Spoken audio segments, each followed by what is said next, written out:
اس کے اوپر جو ہے وہ فتح یا زبر آ جائے گی تو اس کا صحیح تلفظ ہوگا عقل میں. لفظ عقل میں کاف ساکن ہے اور لفظ میں فے ساکن ہے. جو لفظ ہے اس میں فے جو ہے وہ ساکن ہے. حرف میں رے ساکن ہے یعنی کہ اس کے اوپر جو ہے وہ علامت سکون ہے یا جزم کی علامت جو ہے وہ لگی ہوئی ہے.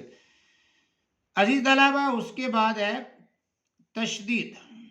یہ تشدید کی علامت ہے, اس کی شکل جو ہے انہوں نے دی ہے اور وہ کہتے ہیں تشدید کو شد بھی کہتے ہیں.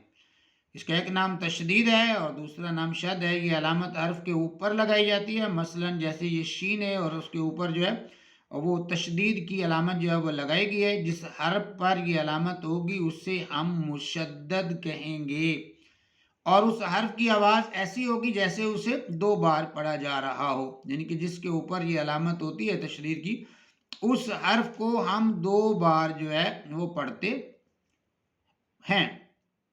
لفظ تلفظ میں فے پر تشدید ہے یا مشدد میں پہلے دال پر تشدید ہے, یعنی کہ جو تلفظ ہے اس میں فے کے اوپر جو ہے وہ شد ڈالی ہوئی ہے اور فے کو ہم 2 مرتبہ جو ہے وہ پڑھتے ہیں, اس کا تلفظ ادا کرتے ہیں. جیسے تلف, یہ تلف ایک بار فے پڑے گی اور پھر فز, تلفظ, اس طرح جو ہے یہ فے جو ہے وہ 2 بار پڑ جاتی ہے کیونکہ اس کے اوپر جو ہے وہ تشدید ہے. اور مشدد میں پہلا جو دال ہے اس کے اوپر جو ہے وہ تشدید ہے تو اس کو بھی ہم جو ہے وہ 2 بار جو ہے وہ پڑھ رہے ہیں. عزیز طلبہ یہ دیکھیں یا مشدد میں پہلے دال پر بھی تشدید ہے. آگے معلم میں لام مشدد ہے. لفظ جو معلم ہے اس میں لام جو ہے وہ مشدد ہے, لام کو ہم 2 مرتبہ پڑھتے ہیں معلم اور بولتے وقت اسے 2 بار ادا کیا جاتا ہے.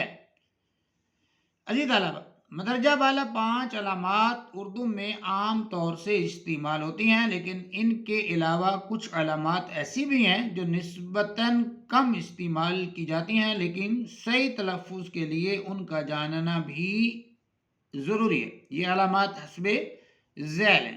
کون کون سی علامات ہیں؟ پہلی ہے عزیز طلبہ مد. یہ اس علامت کی جو ہے وہ مد کی جو ہے وہ شکل ہمیں دکھائی جا رہی ہے اور وہ کہتے ہیں یہ علامت صرف الف پر لگائی جاتی ہے. مد جو ہے یہ صرف الف پر لگائی جاتی ہے, جیسے الف مد آ. جس الف پر یہ ہوگی اسے الف ممدودہ کہیں گے, یعنی کہ الف مد کے بغیر بھی ہوتا ہے اور جو مد کے بغیر ہوتا ہے اس کو الف مکسورہ کہتے ہیں, اور جس الف کے اوپر مد ہو اسے کیا کہتے ہیں, اسے الف ممدودہ کہیں گے. جہاں یہ علامت ہو وہاں الف کو لمبا کر کے پڑھتے ہیں, مثلا آم, آج, آن, آگ وغیرہ. عزیز طلبہ اس کے بعد ہے کھڑی زبر. دوسرے نمبر پہ یہ اس علامت کی شکل جو ہے انہوں نے ہمیں جو ہے وہ دکھا دیا ہے. تو یہ علامت صرف عربی الفاظ میں استعمال ہوتی ہے,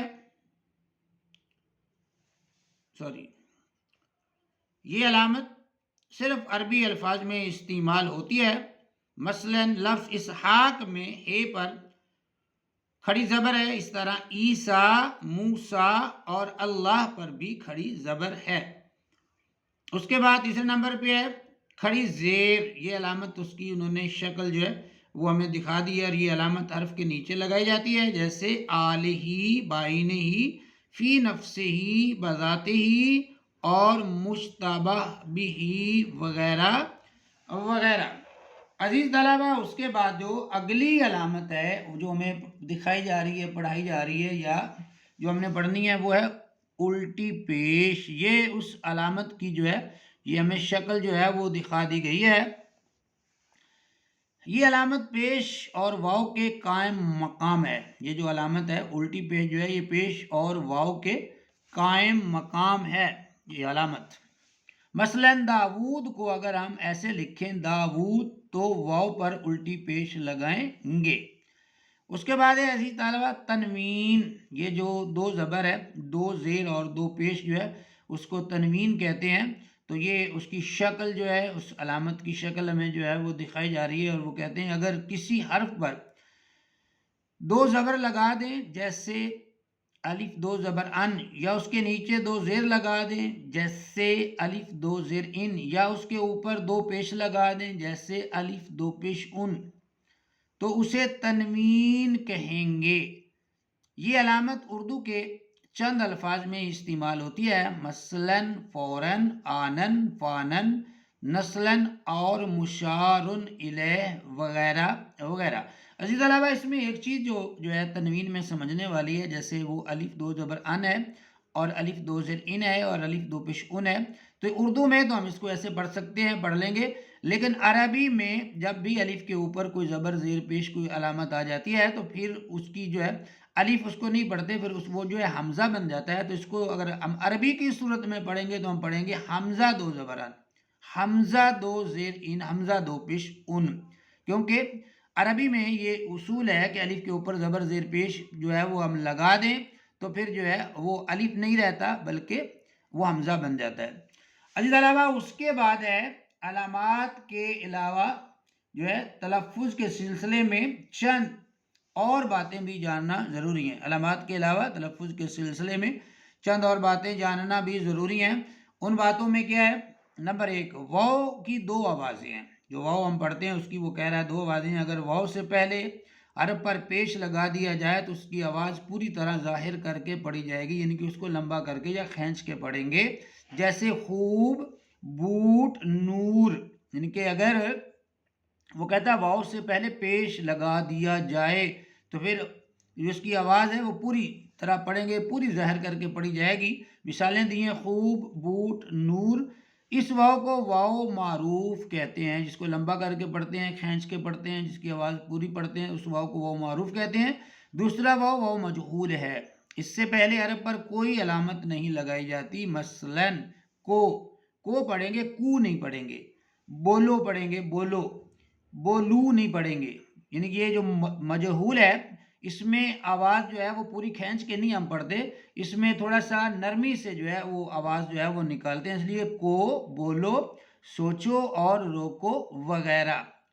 عزیز طلبہ اس کے بعد دوسرا ہے واو کی طرح وہ کہتا ہے یہ کی بھی دو آوازیں ہیں، جیسے واو کی دو آوازیں ہیں اسی طرح یہ کی بھی دو آوازیں ہیں، جس یہ سے پہلے حرف کے نیچے زیر ہوگا اسے خوب ظاہر کر کے پڑھا جائے گا، یعنی کہ اس کو لمبا کر کے کھینچ کے ہم اس کو پڑھتے ہیں، جیسے تیر، یہ یہاں پہ جو یہ ہے اس کو جو ہے وہ ہم یا معروف پڑھ رہے ہیں، چھوٹی یہ جو ہے یہ یا معروف کہلاتی ہے، تیر کھینچ کے پڑھ رہے ہیں۔ اگر ہم اس کو یا مجہول پڑھیں گے تو یہ تیر نہیں پڑھا جائے گا، پھر تیر پڑھا جائے گا، تو یعنی کہ آواز سے جو ہے اور وہ لفظ ہی جو ہے اس کی معنویت جو ہے وہ چینج ہو جاتی ہے۔ تو یہاں ہم جو ہے وہ یہ معروف پڑھ رہے ہیں، مثلا تیر، تیتر، پیر، کھیر، ہیر، ایسی یہ کو یہ معروف کہتے ہیں۔